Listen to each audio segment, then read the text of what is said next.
Suicide Squad Kill the Justice League was supposed to be Rocksteady's next big masterpiece, but instead it became one of the biggest disasters in gaming history. You know, they took a beloved franchise, turned it into a repetitive live service nightmare, and forced us to shoot purple aliens with assault rifles for 40 hours.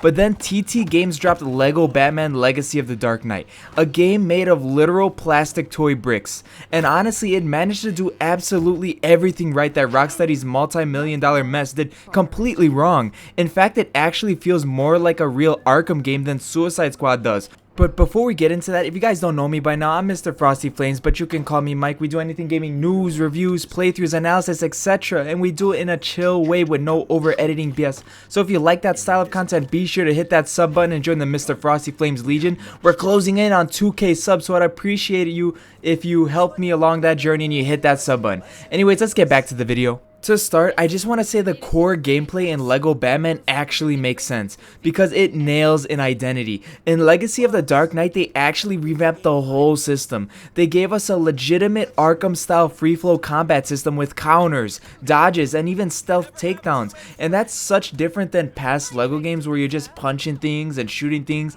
and dying with no consequence. When you play as Batman, you feel like Batman. But in Suicide Squad, say, Rocksteady somehow looked at a character like Captain Boomerang, a guy whose whole identity is throwing boomerangs, and said, okay, yeah, let's just give him a shotgun. And they looked at King Shark. He's a literal demigod giant shark, and they're like, okay, yeah, let's just give him like a minigun assault rifle. Why is everyone just running around playing a generic third-person looter shooter in Suicide Squad Kill the Justice League? It's completely wild and it doesn't make any sense. Like, sure, you could give Deadshot a gun, you could give him a whole arsenal of guns, you could give Harley Quinn maybe like a pistol or a little shoddy, but you would think that she would use her baseball bat for a majority of the time, or some of Joker style abilities. But no, she just uses, like, I don't even know, pistols. I don't even remember. You see, Lego Batman embraces actual free flow melee combat and stealth, while Suicide Squad just homogenizes everyone into a puddle of gray numbers floating off alien heads.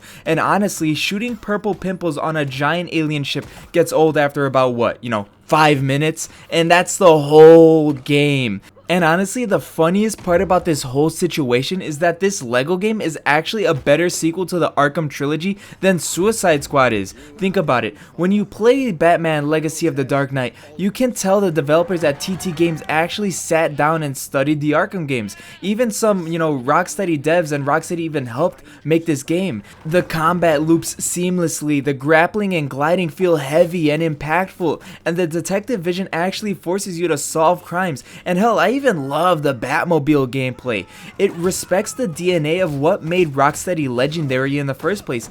Meanwhile, the actual modern Rocksteady studio completely abandoned their own legacy. They threw out the dark, methodical, stealth, and free-flow combat system that they invented just to chase live service trends. It's so wild that nowadays, if you want a game that captures the soul of Arkham Asylum or Arkham City or even Arkham Knight or Origins today, you have to literally go and buy a game made out of plastic Lego blocks. Rocksteady got out Rocksteadied by a toy commercial. You can't make this up. And honestly, the way both games handle DC lore is night and day. In Suicide Squad Kill the Justice League, the title isn't a joke. They actually make you hunt down and execute those legendary heroes. And look, a dark storyline could work, but the execution here was terrible. And I mean, like, they chose 4 Suicide Squad members, but none of them really felt capable of actually destroying the Justice League. Like, they felt like they had so much plot armor. Like, if, the Justice League really wanted to, and if they were really bloodlusted, the Flash could just blitz all of them, or Superman could literally just kill all of them. Batman could do the same. Wonder Woman could do the same. Even Green Lantern could do the same. Having Harley Quinn stand over a brainwashed Batman on a park bench and deliver a lecture before shooting him in the head, after fans spent over a decade loving the Arkhamverse Batman, I know they tried to retcon that now, but still, it just felt disrespectful. It left a terrible taste in everyone's mouth. Now look at Lego Batman. Legacy of the Dark Knight is a massive love letter to Batman's entire history history. The story seamlessly strings together eras of Batman into one cohesive timeline. You know, they're telling their own story. It really takes everything you love about Batman into one story. I mean, you could go from Christopher Nolan's Batman Begins with Ra's al Ghul to a level loaded with maybe Tim Burton's, 1989 vibes, to a wild penguin car chase sequence straight out of Matt Reeves' The Batman. You know, it mixes all these together with hilarious, lighthearted, slapstick humor. It understands that fans actually like these characters and their history. Rocksteady forgot that nobody buys a superhero universe game because they want to watch their childhood hero icons get humiliated by a guy in a beanie. Now, don't get me wrong, the concept is there. You know, I would love to have a Suicide Squad game with maybe tons of members and just taking down, the Justice League, but the execution is terrible. Like, they're having Captain Boomerang literally piss on the Flash's body. And honestly, the biggest slap in the face here is that Suicide Squad was built from the ground up to drain your bank account. It launched with premium store rotations, battle passes, item shops, intrusive AI that really does look like a mobile game screen, and live service roadmaps that really went nowhere. It constantly feels like the game is trying to sell you something instead of letting you play. But Lego Batman, it's a classic traditional Lego game. You pay for the game and you get the entire game. Remember when unlockable extras were earned by exploring the map and collecting in-game studs instead of pulling out a credit card to buy a skin that should have been in the base game? Lego Batman rewards you for actually playing. Suicide Squad treats you like a walking wallet, and that shift completely kills the joy of discovery. And like, even Lego Batman, if they're gonna do something that's like exclusive, they do it in a cool way. Like, there are these Lego Batman Batmobile sets that you could buy, like physical Lego sets, that if you build them, there's a code in there, and then you could enter in that code for like a exclusive Batmobile skin. I mean, that's cool because at least you're getting something out of it. You're paying for a cool Batmobile Lego set and you're getting something in the game too. You're not just buying like a $20 skin that Rocksteady's selling you to change Harley Quinn's hair like pink or something.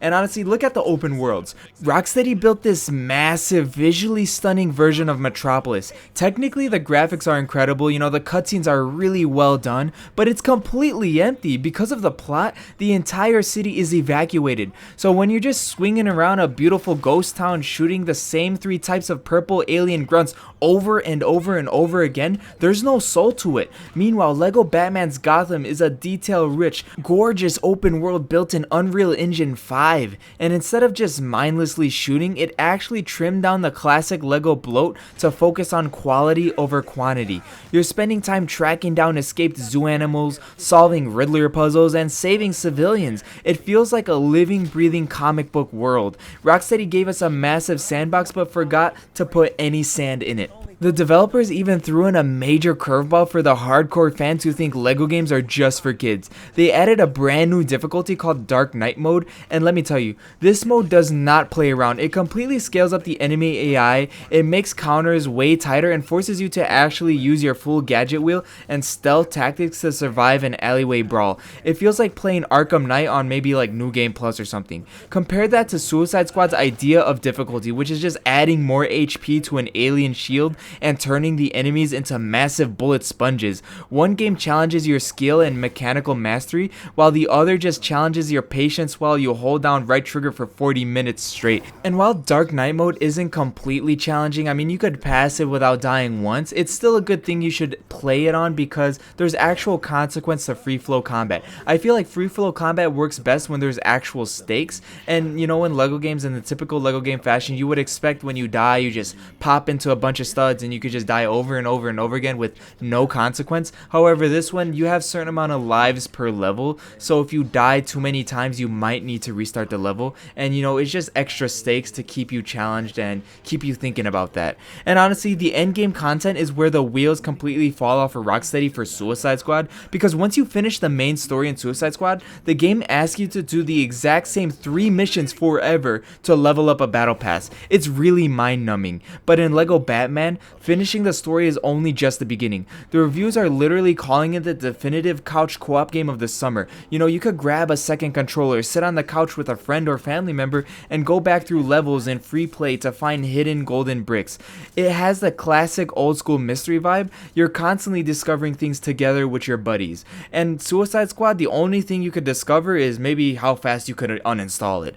And honestly, the biggest win for Lego Batman is that TT Games finally learned their lesson about bloat. In the past games, they've thrown, 400 random characters just for the sake of numbers. And I know a lot of people like that, but I think that Legacy of the Dark Knight kind of slims down the roster to give characters like Nightwing and Batgirl or anyone else the actual red carpet treatment for the main story. They feel like real characters with deep mechanics, not just cosmetic swaps. Rocksteady did the exact opposite. They gave you 4 characters who all fundamentally play the exact same because they're all stuck using the same guns. They traded unique character mechanics for a spreadsheet of weapon stats, and fans saw right through it. And that's the biggest takeaway here. It's not just about who has the most realistic graphics or who has the biggest budget, it's about soul, and Lego Batman has a lot of it. Suicide Squad traded it away for a live service metrics and microtransactions.